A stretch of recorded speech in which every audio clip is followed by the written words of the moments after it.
Mental illness is a very widespread issue affecting millions around the world. Because of this common experience shared by many, it is essential that filmmakers deliver accurate depictions of mental illness in order to not encourage harmful stereotypes. Unfortunately, the media has often misrepresented mental illness, which leads to the spread of stigmatized ideologies and myths surrounding mental health. Film is a powerful art form that has the ability to spread awareness and empower audiences, but when marginalized groups are not given accurate representation, the power film has to spread awareness is instead used to negatively shape public perceptions of mental illness. When it comes to mainstream cinema, depictions of mental health challenges cover a broad spectrum, but they tend towards the simplistic. The mentally ill are either monsters, or they are comedic fodder, or they are conduits through which our heroes learn life lessons. As stated, film and media has an incredible power to increase awareness of mental health issues. When representation is done right, filmmakers can educate audiences about symptoms, causes, treatments, and more. An example of this is the character Rebecca Bunch from the 2015 series Crazy Ex-Girlfriend. Despite being a musical comedy, Crazy Ex-Girlfriend had quite the revolutionary portrayal of borderline personality disorder, or BPD. The show had a realistic and non-judgmental approach to the discussion, and rather than villainizing BPD, as many forms of media have done in the past, Rebecca's character is a person learning to live with her illness, as many people with mental health problems are. According to a study by the American Psychological Association, exposure to accurate portrayals of mental health conditions in film can lead to increased empathy, understanding, and social support for those with mental illness. Accurate portrayals of mental illness can also provide hope to those suffering with mental illness. Davidson and Strauss found that having a positive sense of self is an important factor in the recovery process from severe mental illness. By having positive and realistic portrayals of people with mental health conditions in film, audiences with similar experiences can see their illness from an outsider perspective and possibly gain empowerment. In the 1999 film Girl Interrupted, the stories of women within a mental health hospital in the 1960s are told. These stories and the almost uncomfortable look into the situation only certain people understand allow audiences who've been in similar institutions or suffer from the illnesses of the patients in the film to see that they are not alone. Another example of this is in the 2012 film The Perks of Being a Wallflower. In an article by Medium, the film is described as important, with the author stating, "We need to give our teens the tools and support they need to get through this tough time in their life, or sadly they might lead to other measures." This quote really captures the importance of representation, showing that when audiences with mental health disorders are able to see people like them living positive and fulfilling lives alongside their illness, optimism can be increased. Historically, portrayals of mental illness in film and media have contributed to negative attitudes and stigma towards mental illness.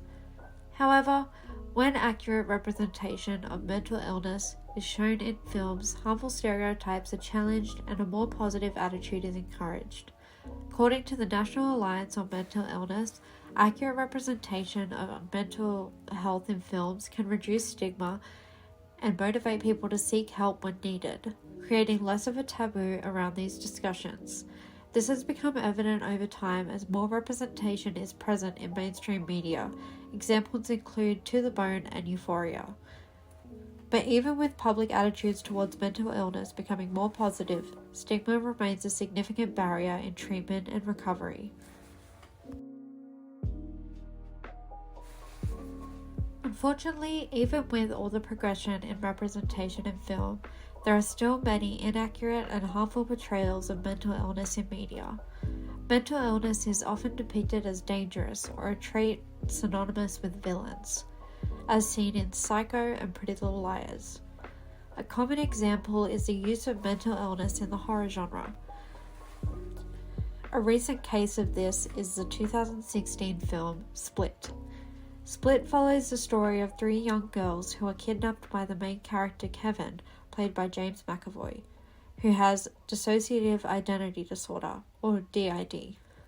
This portrayal of a person with DID perpetuates the idea that people with this illness are dangerous and further stigmatizes mental health disorders. Smith notes that stigma is a major barrier in seeking and participating in mental health care. Filmmakers should consider the impact of stigma when creating these characters as to avoid discouraging audiences from recovery. While on one hand, mental illness can be misrepresented in a way that demonizes symptoms, on the other end of the spectrum there are some examples of misrepresentation when mental health disorders can be romanticized. When mental illness is romanticized, it is shown as something mysterious or charming about a person. Symptoms may be dramatized and recovery may be discouraged. This has become more prevalent in recent years with the 2019 film Joker and the 2017 series 13 Reasons Why, and the results of this attitude has led to many unhealthy obsessions and views on mental illness, especially on social media sites such as Tumblr.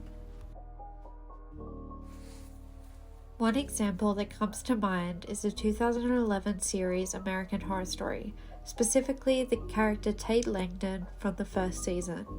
Tate is a ghost in the house the season centers around, who died being shot by police after he committed mass murder in a school shooting. He is also the love interest of one of the main characters, Violet Harmon, and seeks therapy from Violet's father. Throughout the series, Tate is heavily portrayed as a sweet and misunderstood boyfriend of Violet. It has multiple quotes that encourage poor mental health, including him instructing Violet on how to commit suicide. On social media, fans of the show often shared scenes of Tate enabling these behaviors, along with other glamorized portrayals of mental illness, and the discussion surrounding the show centered around mental illness as a quirk or enduring quality. Overall, the representation of mental illness in film is an important issue that can have significant consequences when misrepresented. By providing nuanced portrayals of mental illness, the art of film can help to challenge stigma, promote acceptance, educate audiences, and inspire people to seek help for mental health struggles. As noted by Wall, media portrayals of mental illness have a powerful influence on public perceptions, and it's important for filmmakers to take this responsibility seriously, using their talent and platform to encourage safe spaces for people with mental illness.